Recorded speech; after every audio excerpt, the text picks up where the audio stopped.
Okay, I think we can get started. Assalamu alaikum, everyone. Hope all are doing good and staying safe. Just a quick intro, before we start with today's session. Merchant Foundation Youth Nation have been conducting the kids online session for last 3 months, and we recently, started introducing the sessions by adults. Just a second. Yeah, so based on the feedback and encouragement, we decided to extend the program to include the guidance sessions for the university graduates, from the university graduates to assist our children for the transition from high school to university. So today is our kickoff for the first university guidance session. To mention a brief intro about our speaker for today, mashallah, we have Nurin. Nurin is a third year computer engineering student from the University of Toronto, from our community. She loves to code and she's working this summer as a web developer. It has helped her explore her interest in web application. In high school, she graduated as an IB diploma program student, and this program has helped her transition into the university. So today she will be sharing some general tips and that she picked up, during her time in high school and university. Okay. So if you have any questions, please use the chat window to post them for now, and we can go through them, at the end. Okay. Handing over to Nouri to proceed. Okay, thank you for the intro. So, yeah, I guess I'll just get started. So, assalamu alaikum, everyone. Thank you for joining the session on this nice Wednesday evening. My name is Nurin, as was mentioned, and today I'll just be giving some general tips and information about high school and university that I think might be useful to students that are going into high school and university. So, just before we begin, just a little bit about me and my background. So as mentioned, I am a student at University of Toronto. So I'm currently enrolled in electrical and computer engineering, or ECE for short, and I'm leaning more towards the computer engineering degree just because that's where my interests are. Just because I'm in engineering as well, this presentation may lean a little bit more towards those interested in the area of STEM. So that stands for science, technology, engineering, and math. And so I will try my best to keep it as general as possible, though. And in the past, I graduated as an international baccalaureate student. So if you don't know what that is, don't worry, I will explain a little bit about it more later. So I just wanted to give a quick background just in case later you have specific questions about something I've done in the past, then you can just ask me and we can go from there. So just a little agenda of what I'll be covering today. So first I'll start off with some high school programs that I think are more common. So IB and AP, and then I'll talk about some general tips and resources for high school. And then after that, I'll talk more about university and getting prepared for university, as well as general tips and some useful resources. And just before I begin, I just want to know an idea of what the audience is like. So if you can maybe type into the chat what grade you're in or what grade you're going into, I guess that would be great. So I can just have an idea of who's here. Okay, so we have grade 8.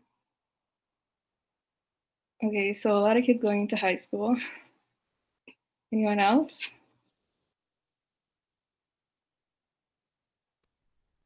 Okay. Grade 9, grade 10. All right, so looks like most kids are either going into high school or already in high school. So I'll make sure the presentation is useful for all students here, hopefully. So yeah, so let's get started with high school. So in Ontario, there's some schools that have programs that offer some sort of advancement in education or experience, and I feel like there's actually a lot more than I know, and they may be more region specific. So that's why I'm covering just IB and AP because they're more common throughout Ontario. And just a quick reminder that doing one of these programs in high school doesn't actually make you smarter than other students. I know a lot of students like to think, just because I'm an IB, I'm smarter than other students in doing just the regular Ontario curriculum. So I don't think that's true. I think your success is always based off how hard you work and how much time you put into something. So don't feel the pressure to get into these programs just because you can still achieve the same things as a student who graduated from one of these programs. So once again, just don't worry if you're not like thinking about doing these programs, just putting it out there. So I'll start with what I'm most familiar with, which is the IB program, which stands for the International Baccalaureate Diploma Program. So the IB program, it's offered all around the world. So it's offered in Singapore, India. So it's made with a more international curriculum. So the goal of this program is actually to create well-rounded students. So this program doesn't really focus on science or humanities like other programs might. Instead, it challenges students to make sure you explore all areas of education and ensure you have that sort of good breadth and depth of knowledge in the 6 IB subject groups, which I will go over in a bit. So IB actually spans grade 11 and 12.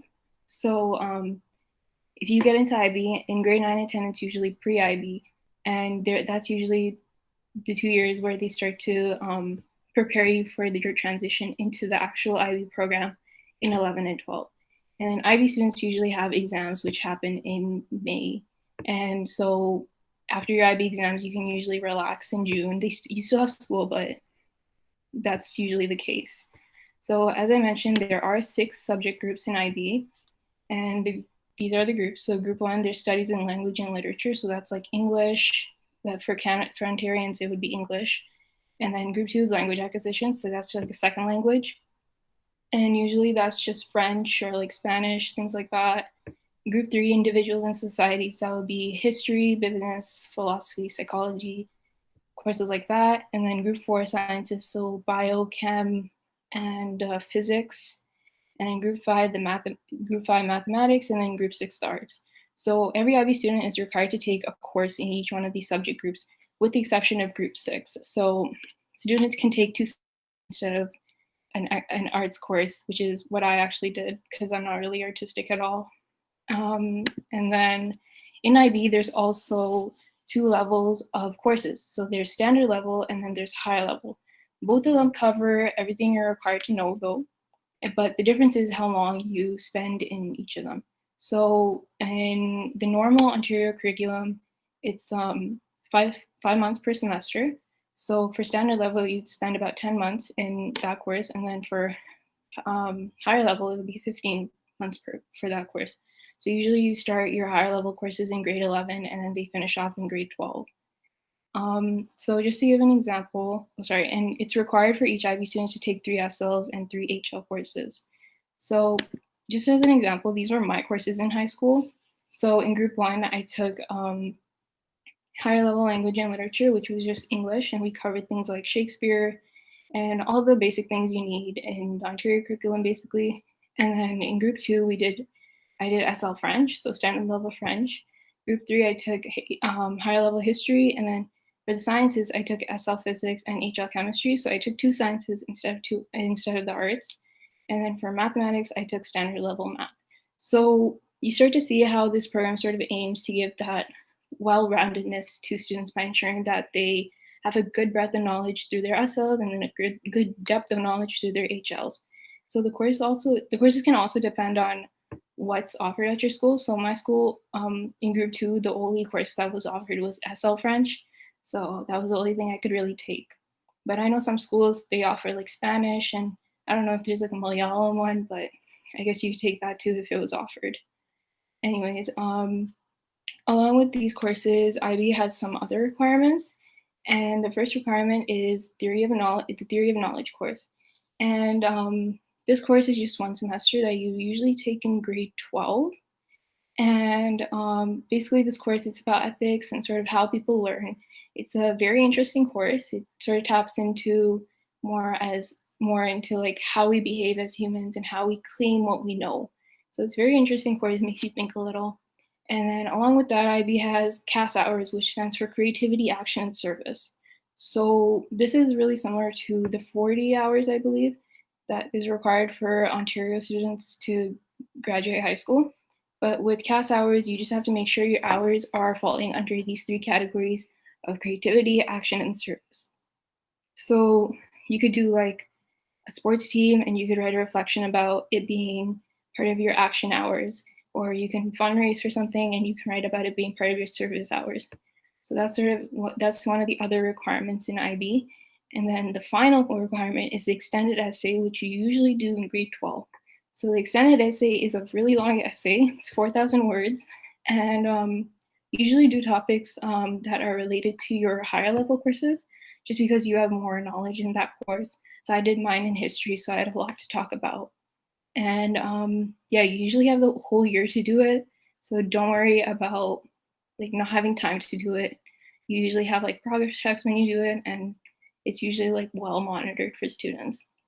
So meeting all these components, the courses and these three components here, is what sort of gives you that IB diploma, um, the IB diploma certificate. So entrance and fees for IB, it varies from school to school. So when I was entering IB, my entrance process was actually some online questions, and then if you got into the second stage, you had to go there and you had to write an exam. But now I've heard that it's just some online questions and then it's a lottery. So it's changed a little bit, and it might be different at other schools which are closer to your area. For fees, it can also vary from school to school. For mine, in the first 2 years, it was about $250, and then in grade 11 and 12, it was about $1,000 a year. So again, it can also vary. I know students who did IB in other schools, and it was completely free for them. I guess it just depends on what sort of funding your school has. But usually these fees go towards resources because IB does have textbooks, and it also goes towards shipping your exams. So your exams are actually marked internationally in like Sweden, I think. But yeah, again, it varies from school to school about the for entrance and fees. So definitely check it out if you're interested. So just an overview of the IB program. So what's great about it is it's really well structured, and the teachers are definitely trained thoroughly, and they're usually experts in their field. And it's internationally recognized. So people do it all over the world. So if you decide to apply to a university across seas, then they will recognize that, they will know what IB is. It definitely prepares you for university content. So in like first year, I had a chemistry course, and it was basically everything I covered in grade 12 chem. So it definitely prepares you in that way. And it's also acknowledged by universities. And in some cases, you can get it credited. So what that means is if the university thinks that what you did in grade 12 or 11 is the same content as what you're going to do in first year, then in some cases you could substitute that credit and just lessen your workload. But what's not so great is that it's not always free, and you may have to take subjects you're not interested in just to fill that requirement of getting the diploma. And your courses can also be really limited depending on what your school offers. Like some schools offer like IB psychology. I didn't have that though. So it really depends like what your priorities are. If you don't really know what you want to do yet, IB is a great way to go, I would say. So that's just a quick overview of IB. And I just want to take a look at the chat. There's no questions, but if you have any questions, you can type it into the chat. I can answer IB specific questions now if you have any. Otherwise, I will just continue. Okay, so I'll just continue, I guess. So the next program I will be covering is the AP program. So if you don't know what AP program is, it stands for the Advanced Placement Program, and it's mainly offered in Canada and the US. I don't have as much knowledge about this program as IB though, because I didn't do it, but my sister is in the program, so she's given me a little bit of help about explaining this program. But the AP program is designed, sorry, this question, can I get into IB school in grade 11? I don't think you can. I think you have to apply in grade 8 or like in the fall of your grade 8 semester, and that's how you get in. But I know some schools offer it starting in like grade 6, but obviously it's not IB, it would be pre-IB. But yeah, if you want to do IB, you would have to apply in grade 8. So I hope that answers your question. Okay, so back on the AP program. So it's designed to prepare students for university level courses. So these courses are specifically designed to be sort of like introductory level courses that you see in university. And in some cases, AP courses can also be used as credits in university. So because some of the content you see in grade 12 might be similar to some of the content you might see in university, you can, if the university allows you, you can credit it. And just like IB, exams happen in May for grade 11 and 12 AP students. Again, AP is a grade 11 and 12 program, and then grade 9 and 10 is pre-AP, so they're getting you ready for the transition into AP. And these exams are actually scored on a scale of 1 to 5. I think 5 is higher. And usually, I think a score of 4 or higher is what can get you a credit in AP. All right. What are some jobs I can get with an IB degree? When students are in grade 11 and 12. Oh, these are just some questions, by the way. All programs are, is that right? Okay, wait, so I'll answer the first one. What are some jobs I can get with the IB degree? So if you're thinking about like full-time jobs, you probably have to graduate university first, but with the IB degree, you can, if you want student jobs, you can always grab student jobs with any sort of like high school degree. So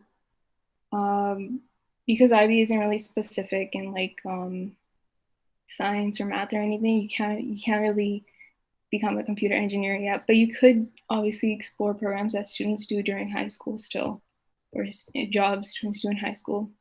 The next question, once students are in grade 11 and 12, all programs are becoming regular, is that right? Sorry, I don't really understand what that means. All programs are, could you clarify the question, Safia?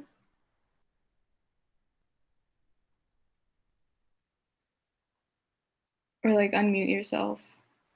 I don't know. I was asking, like, even they are in a special program, like mainly, is it in grade 9 and 10, or is it throughout? Is IB program is IB program, or are you only for 9 and 10, grade 9 and 10 is the only the special program, or is it continuing to grade 11 and 12? So usually you apply for IB in grade 9, and the IB program is actually grade 11 and 12, but you can still apply for IB in grade 9. So grade 9 and 10 is pre-IB, and then grade 11 and 12 is the actual IB program. So it's not okay,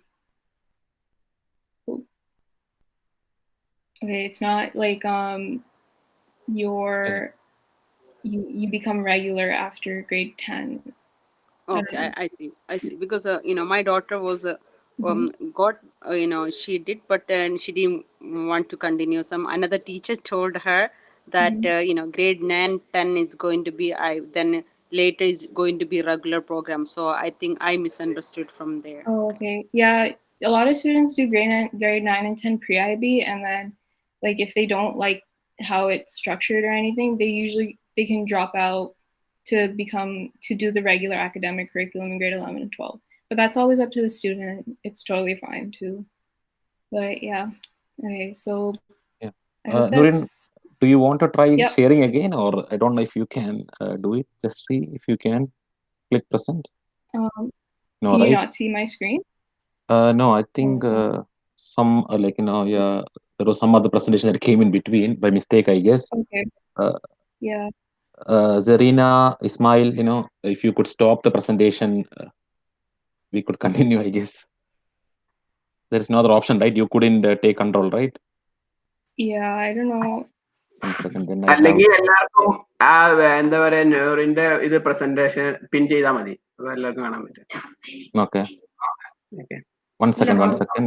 Let me try to remove Zarina for now, and then. I think it's gone. Like Okay, you should be able to proceed, right? Okay, yeah. Yeah. Okay, so can you see my screen now? Yeah, it's good now. Please proceed. Yeah. Okay, sounds good. Okay.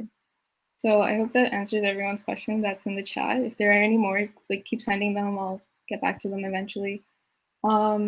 So yeah, so I was on AP program. So yeah, so exams happen in May for AP students, just grade 11 and 12 AP students. And just like I mentioned for IB, AP is a 4-year program, but grade 9 and 10 are pre-AP, and then grade 11 and 12 are the actual AP program. So, and yeah, and exams are supposed to be scored on a scale of 1 to 5. and usually 4 or higher is what gets you that credit in university. But you always have to check. You always have to double check with the university to see if they'll allow it. Now, just like IB, AP does have a diploma, and the requirements for that are that you need a score of 3 or higher on at least 5 AP exams. And then there's some other requirements too, but I'm not going to go over them because I don't think you'll remember them. But the link is here if you want to check it out. But basically, the purpose of this diploma is to ensure you have a good cover of different topics and different areas of knowledge. So that doesn't always mean that the diploma will give you a higher chance in university applications. So, for example, if you are planning to do something science related in university, but your 5 AP courses might be more focused on science and they might not actually meet their diploma requirements. In that case, I guess it would be more beneficial to not do the diploma, right? So I'm just putting it out there that sometimes the certificates for these courses are enough for you to get that recognition in university instead of actually going for the diploma. But again, if you are not sure what to do, maybe the diploma is a good idea to consider.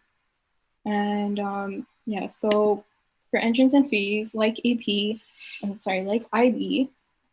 AP's exams when I was entering into high school was first it was online questions, and then in the second stage, you had to go there and you had to write an exam. But now it's online questions and then a lottery. So a lot of these schools that I'm seeing are switching to lottery nowadays. So sometimes it really depends on luck. I don't know. But yeah, and then fees, it's definitely a lot cheaper than IB, I would say. It's $250 a year and then $125 per exam. And these exams you only really do in grade 11 and 12. So it's definitely cheaper than IB. And again, this varies from school to school, entrance and fees. So some schools might have different fees depending on how much funding they're getting. So yeah. Now, a quick overview of AP. So what's great about it? So it's university and college level preparation just because that's how they've designed their courses to be at that level. It's definitely internationally recognized as well. So it's popular in America because I think it originated from America. It was done by the College Board in America. So if you are applying to the States, a lot of these American universities will recognize what AP is and AP courses are. And it allows you to create courses in university as well, which is just like if I mentioned it before, but it's just if you've covered the same content in grade 12 that you'll be covering in your first year of university, sometimes universities will allow you to substitute that for credit and then you can lessen your workload. And what's not so great is that it's not always free and it can be content and workload heavy because it is university or college level. Now, that's just a quick overview of AP.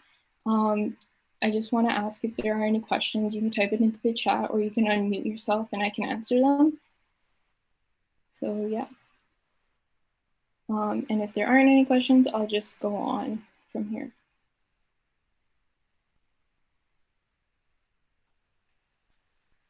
All right, I think I'll just continue. I have a question. Yeah, go ahead. So for AP and IB, I was just wondering if the content and the workload, are they like the same or are they different in like many levels, or does it just really depend on what courses you take? I haven't done AP, so I feel like their workload is still like quite a bit. Sorry, my sister is here. I'm just like asking her like, what's your workload? Less. Okay, so she says AP's workload is a little less than IB's workload, but obviously it's like opinion based, so I don't know. I would say they're probably about the same, like if not similar, but they both are definitely like content heavy because you are learning a little bit more advanced things than the actual anterior curriculum. So if you are deciding between IB and AP based on workload, I would say maybe Google some responses But I would say as an IB student, I think IB's workload was pretty decent, and my sister isn't like struggling with her workload either. So I wouldn't say like either of them are crazy amount of workload or anything. Is that a okay answer? Yeah, thank you. Yeah. Okay, so I'm just gonna go on to like general tips and like other resources for high school students. So there are other high school programs. So I know a newer one, which is Specialist High Skills Majors Program. I think the short form is SHISM. And I've heard that program is really beneficial for students who want to sort of explore career fields. So if you're interested in a field in like IT, you get placed with like co-op in IT in the summer, and I don't think it's paid, but I think it's more like for you to gain that experience. So if you're interested, if your child or you are interested in like exploring what's out there through experience, then this is a great program. And in my region, which is the Peel region, there's also other programs such as Information Business and Technology, which is the IBT program, and then we have the SciTech program. There's probably more programs out there though, depending on your region. So definitely do your research, check out what older students have done and what other schools near you are offering.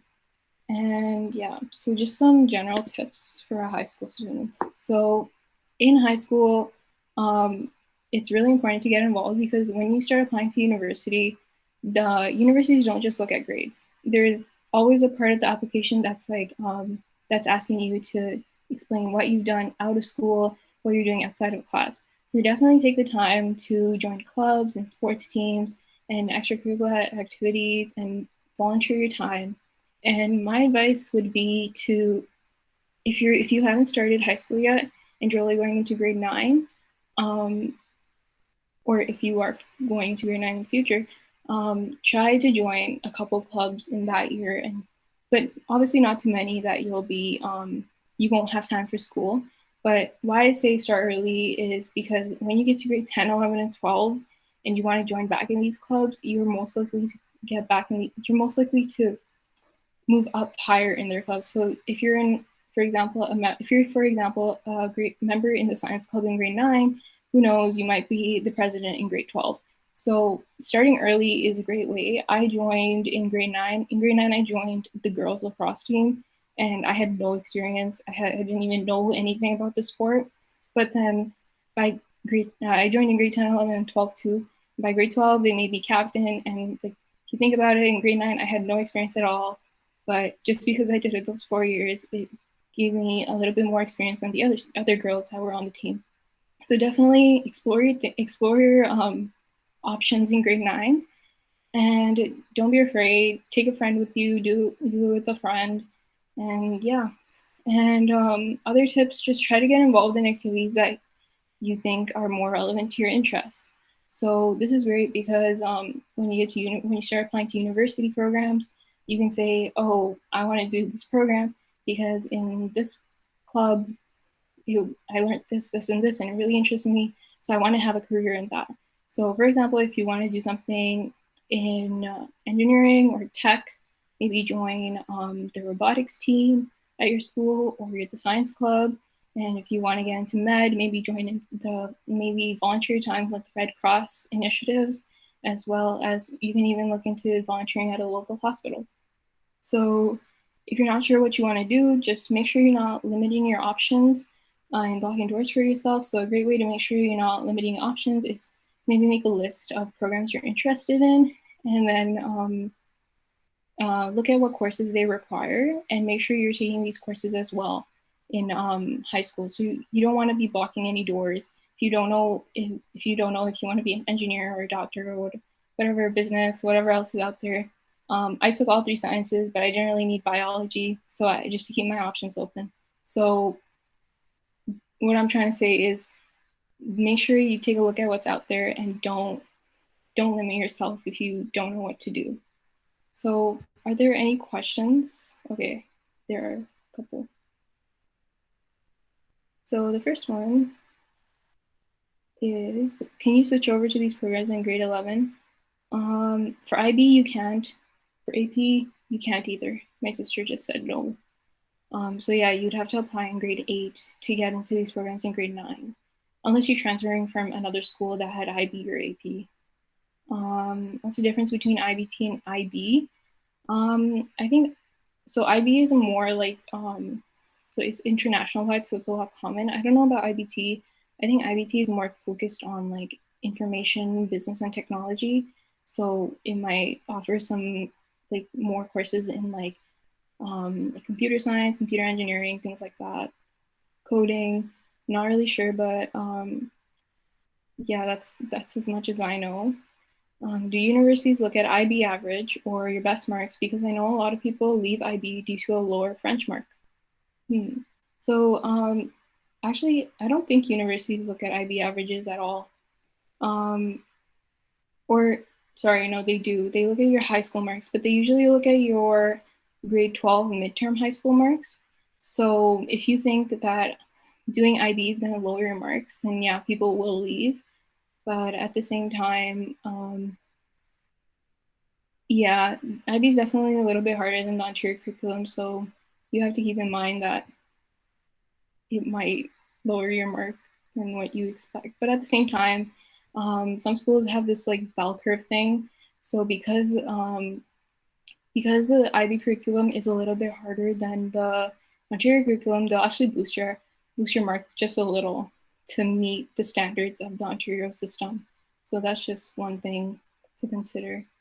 What about the MST program, Math, Science, and Technology? I've never heard of that actually. So that might be more local to your region. So yeah, I can't offer any information about that because I've never heard of that. Any other questions or questions I haven't answered too well? You can type it into the chat. I'll have a look.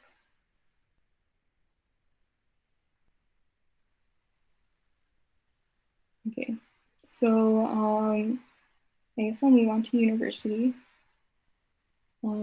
So yeah, preparing for university. So there's actually so many different university programs out there, so I can't really cover all of them, obviously. So I'm just gonna give some general tips as well as like resources if you're like looking into university, like where can you look, what should you consider, sort of things. So yeah. So from my experience, I'd say the best time to sort of start thinking about what you want to do in university would be like grade 11.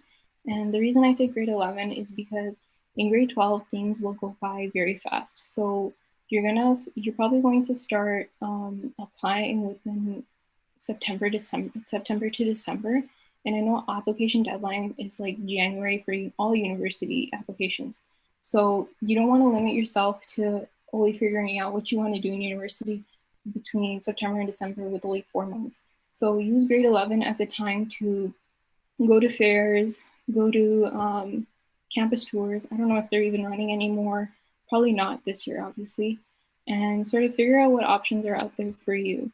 And also, it's a good idea to start looking early as well, so you know what courses to take in high school. So you're not limiting yourself in university when you start applying to these programs. So for high school students, there's a website ouact.ontario.ca. So this is where you'll find a list of all the university available universities in Ontario. So I'm just gonna stop sharing the presentation and share my screen so I can show you the website. Okay.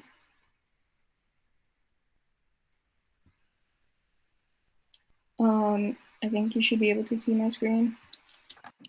Yeah, we can. Okay, awesome. So I'm just going on the website. So this website is actually where you'll be applying for university. So most of you should actually just fall under Undergrad 101. So just current Ontario high school students. And then you can go to search all programs, including closed programs. And then select your current status in Canada, Canadian citizen. And then, so you can decide how you can explore based on your university, or by geographic area. So I'm going to go geographic area, and I'm basically in Central Ontario. And these are all the universities in Central Ontario. So you can click on any of these. So let's click on Trent University. And you can see all these programs that are offered at Trent University.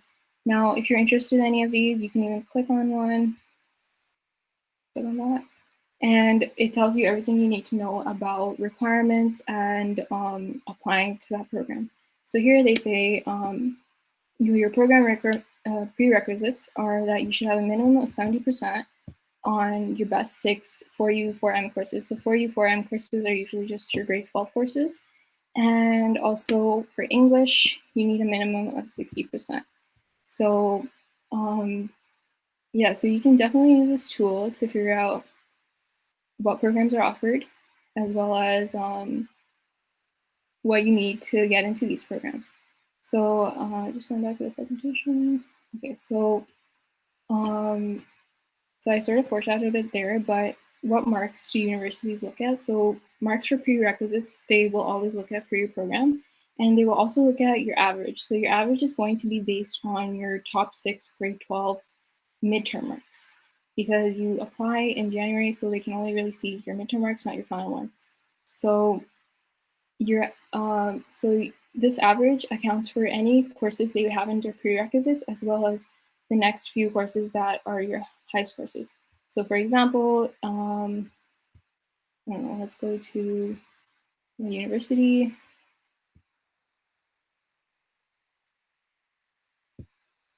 Does it list it here? Yeah, so your average will account for English plus your 5 other highest courses and highest marks, plus your 5 other highest marks. So that's going to be your average that they're looking at. So just a tip that every single Ontario university will consider your grade 12 English marks. So definitely try your best to do well in English. I know for some of us, like for me, it's really hard. For me, I don't like English very much. It's very hard. But definitely try to aim for a good mark in English, because if you have a low mark, it might bring your average down a little. But just a tip, just to let you know that they will always consider English. So definitely try your best in that course. Any questions? Okay. So other than that, there are some other great resources out there.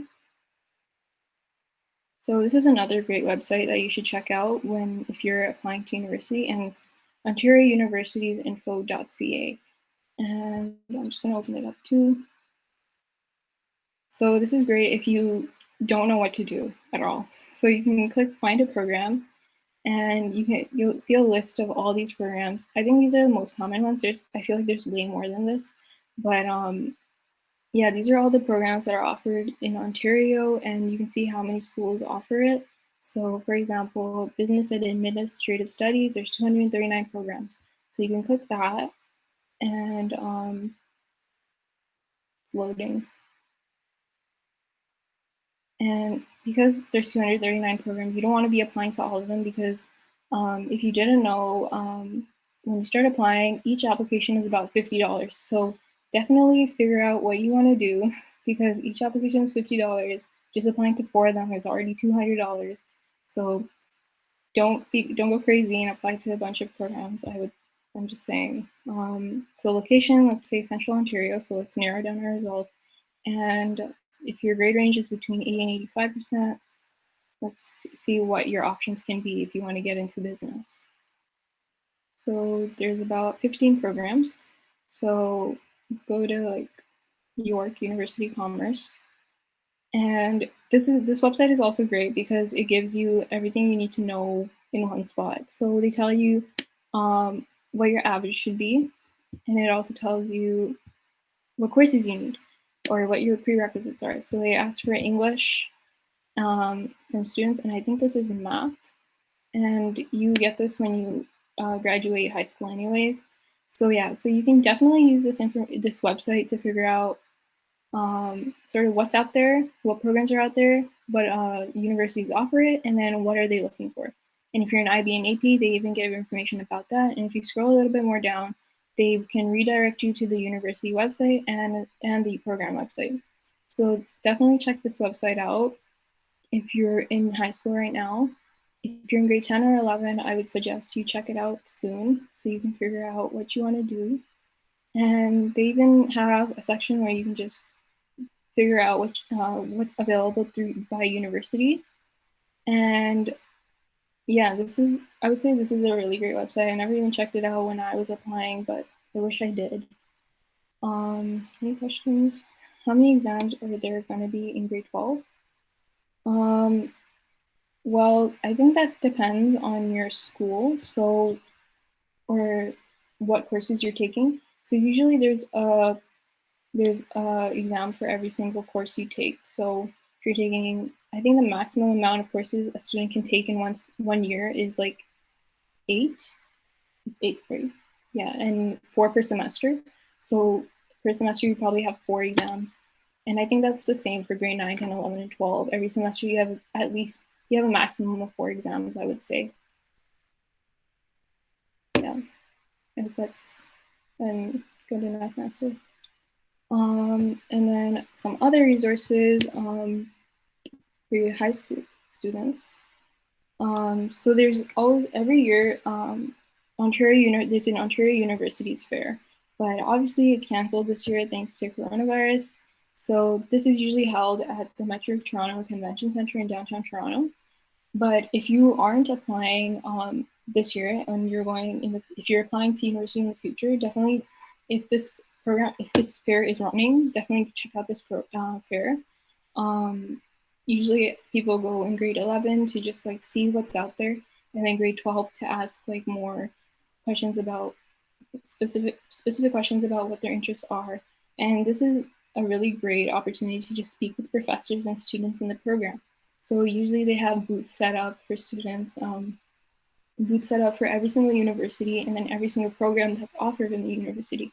And students can go and talk to people, and you can even grab some like prizes and hats and backpacks. So this is actually a really great way to sort of see what information you're missing, what information you need to know. And another really great resource would be campus tours. So these are more university specific. And if you get the chance, definitely check out campus tours. They're probably not running this year though. And it's a great way to see what life is like on campus and what it would be like to live on campus or to study on campus. So definitely do campus tours.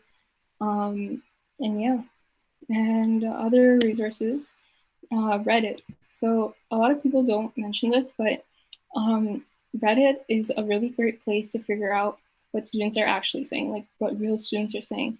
So I can show you an example. Okay. So if you want to learn about health sciences at McMaster, Reddit. So just type the name of the program, type the name of the university, and type Reddit. And you can see all these search results that students have asked, and click on any of them. So McMaster Health Side, benefits, disadvantages. So the student, he or she, they're in grade 11, and they just want to know a little bit about health sciences. So these answers are usually real students that are giving raw advice. So just a disclaimer that these are opinions. So what one student might say is not what every student is experiencing. So don't take it serious. Don't take one response more seriously than others. I would say read through a couple of them and then see if the program is exactly what you're expecting. So yeah, Reddit is a great resource for almost anything actually, whether it's applying to university or figuring out if, even for high school students or middle school students going into high school, you can search IB Reddit and learn about what students are saying in IB or IB versus AP. I'm pretty sure there's results for that if you are trying to decide between the two. So that's another resource. So Reddit is a great resource to see sort of what students are saying and what universities won't say to you. Just checking the chat for questions. No questions ahead.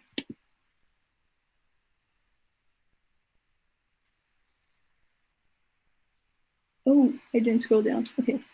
This is a question about high school. Are there any other standardized tests between EQAO and grade 9 and the exams you've mentioned for AP and IB?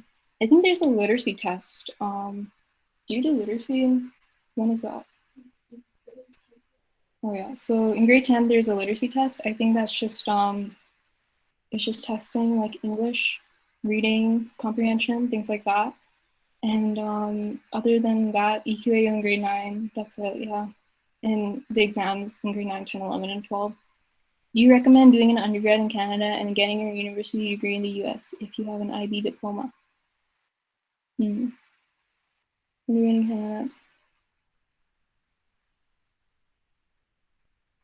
So doing a program in Canada and then doing like PhD in US, so an IB diploma. Well, it really depends, I guess. I don't know, because undergrad in Canada, well, you can still apply to the States if you do your undergrad in Canada and then you want to do like med school in the States. A lot of students like to look into med school in the States, I know. And well, if you have an IB diploma, I feel like once you're into university a little bit, IB doesn't really matter. Your diploma doesn't really matter anymore. I think it more matters when you're applying to university and the beginning of university. I don't know if that answers the question though. You can unmute yourself or say it in the chat if you have any follow-up.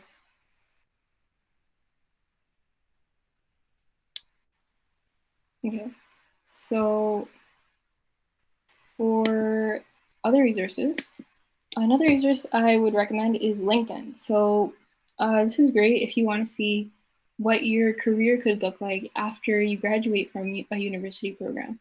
So you can easily search for people that have done your program. So you can go to LinkedIn. I think you can only do that if you are registered with LinkedIn though. So I mean, even if you don't have a LinkedIn account, I think it's great to make a LinkedIn account. You're going to need it eventually, I would say. So let's see, search bar. So if you want to check out what students in York Engineering do after graduating, just Google York Engineering, and then you'll get a list of people who have graduated or are doing engineering at York. So definitely use this as a way to sort of see what people do after. So I'm trying to find a student who did York Engineering. Okay, I don't know if she's in York Engineering. So Naomi Campbell. Is she in York Engineering? So she did engineering at York. And you can sort of see like what sort of things she does with that degree. So this is a great way to see what your career could look like in the future if you do a degree. Obviously, it might be different from person to person. So maybe search a couple people, check it out, check out what they've done. So yeah, this is also a great resource. And that is actually all I have.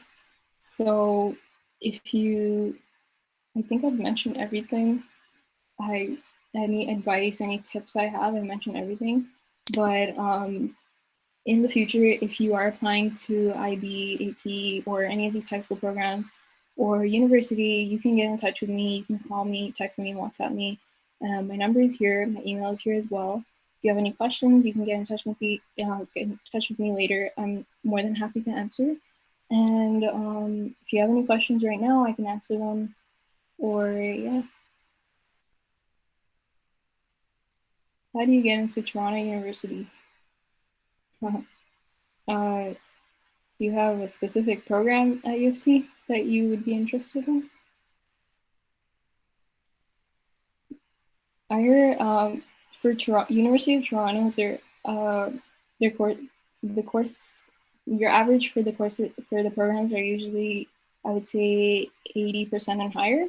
So University of Toronto looks a lot at they look at your grades, and then once they look at your grades, they'll look at your extracurricular activities. So definitely make sure you do a bunch of extracurricular activities in high school so you have a lot to talk about in your application. Yes, I can share it too. I can share this slideshow. I don't know how, if there's a way for the organizers to share this slideshow, I can send it to them. Or I Sure, can just Nurin. email it to this Yeah, email too as well.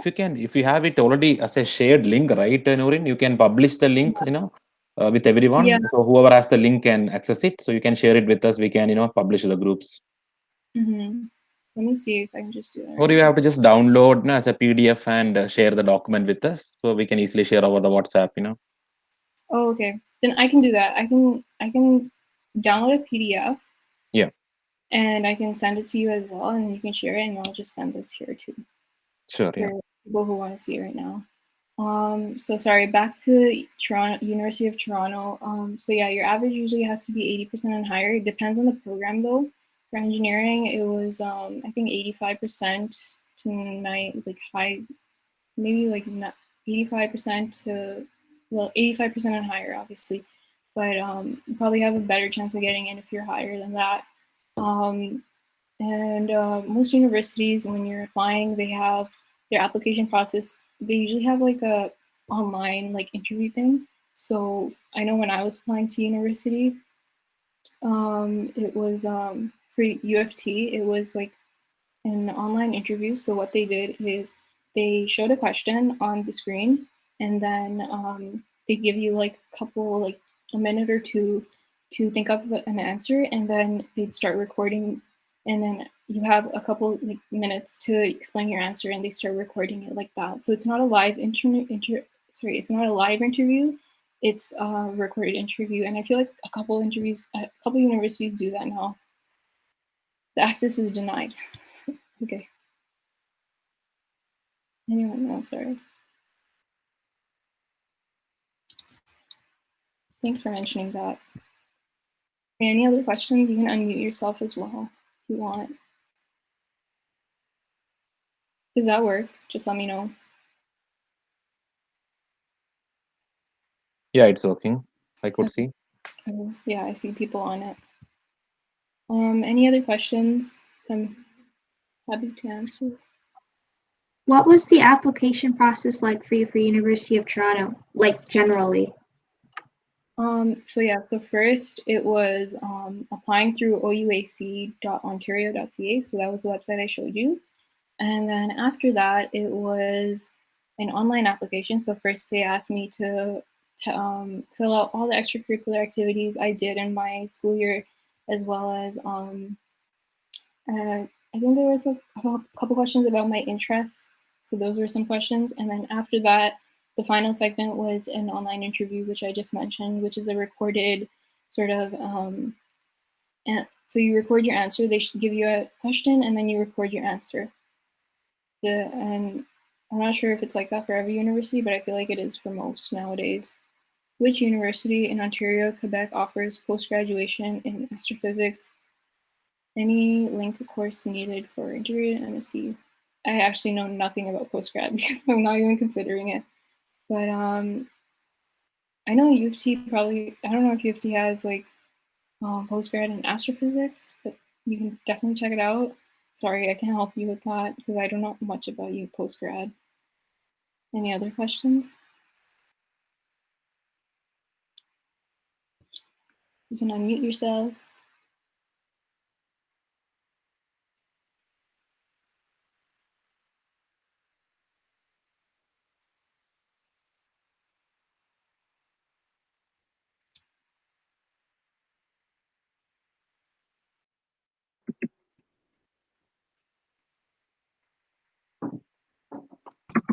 How do you qualify for university scholarships? Oh, okay. Sometimes universities, like right when you're applying, they have like entrance scholarships based on your average that you apply with. So I know for U of T, they had an entrance scholarship for students who had a certain average, and if your average was higher, your scholarship amount was higher. And there's definitely other scholarships out there. You can just Google them, and you probably find a bunch. And usually scholarships, when you're applying, they usually check your average, and I would say, and I think they usually ask for like there's probably an essay component, and it's usually a question, and then they ask you to answer a certain question through an essay, and that's how they decide their scholarship receivers.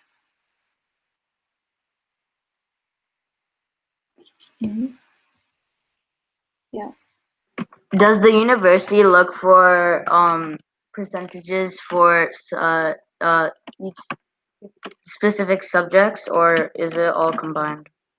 So if it's a prerequisite, like for engineering courses, most of the prerequisites are always English, chemistry, physics, math, so advanced functions and calculus. I think those five are usually always considered for engineering.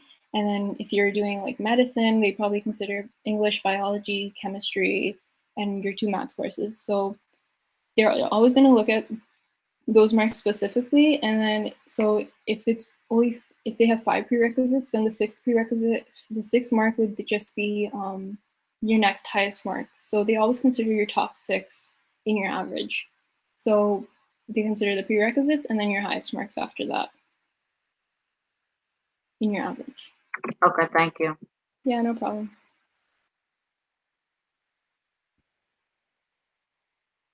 Any other questions?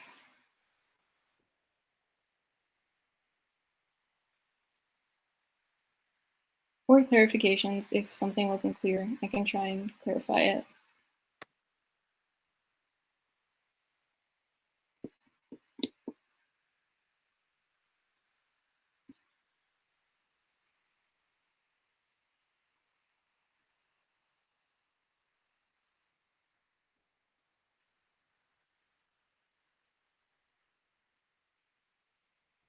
I think we are good for now, I guess, right? How many hours we had to, students has to spend for studying in high school? Like, did you get? So how many hours do students spend usually in high school studying? Yeah. I would say, well, I think a good amount of hours would be like 4 max, I would say, in high school. And so in school, after you get home from school, you probably just spend maximum 4 hours doing work. But obviously it depends on what courses you're taking. If it's IB, AP, it's usually on the higher end, I would say. It's probably 4-ish every night that I'd spend doing homework. So yeah. Okay, thanks. Well,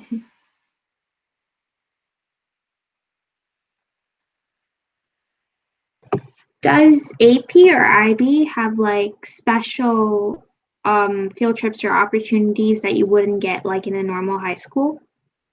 I think that might depend on your high school, because within IB, in the IB curriculum itself, there is no like students have to do this field trip to No, not like mandatory, but like are there any like hands-on like opportunities? Yeah, so there's definitely like it depends on how your teacher wants to make the curriculum. So if it's science, they're always going to do hands-on things. In IB, there's a portion for your higher level courses. There's something called an internal assessment, and that's what that is. It's when you sort of, so if I'm talking about like HL chemistry, my internal assessment, I was looking at like how protein reacts to heat. I think that's what it was. So that was more like a lab experiment. So you get to explore on your own. And then for my standard level physics course, I did another internal assessment where I was looking at like how solenoids work with different turns and things like that. So it's definitely, in IB, there's definitely an opportunity to like do experiments, do hands-on things, do practicals. In AP, I'm not too sure there is. My sister says yes. Oh, okay. Thank you. No problem.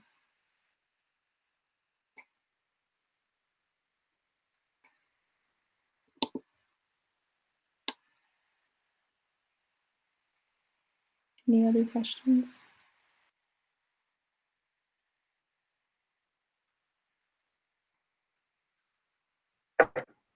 Do the high level courses that I take in high school have to reflect like what courses that I would do? Sorry, you cut off. I can't hear you. I can't cut off. Oh, So I wanted to know, do the high-level courses that you take in high school have to reflect the courses that you take in university? They don't have to, but usually you want to do something that might reflect well in university. So if you're going into like medicine, usually people take like higher level biology because that's more like that's relevant knowledge you would need when you get into like life sci or health sci.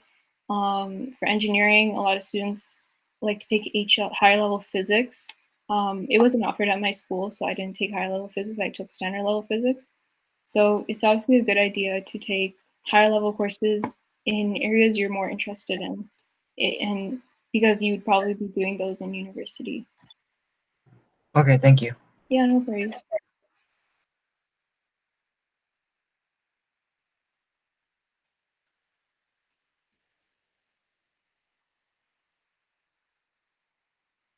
It's time to wind up, right? No more any other questions? Okay. So, mashallah, Nouri, thanks a lot for this wonderful session. It was very informative, included a lot of useful information for parents as well as our high school children. Appreciate all your time and efforts. Thanks to your sister as well for all the support. Thanks everyone for joining. If any other parents or children would like to add a few words, please unmute yourself, and proceed. Jazakallah khair.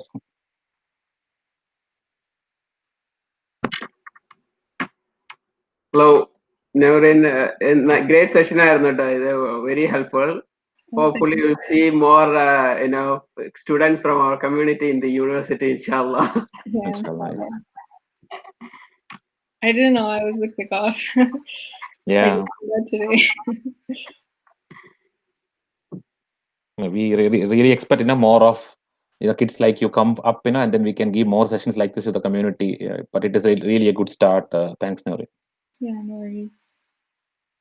Okay. Now, just a reminder to all the parents here, for the Merchant Foundation, Youth Nation voiceover presentation. The deadline is July 20th. So you only have 5 days left.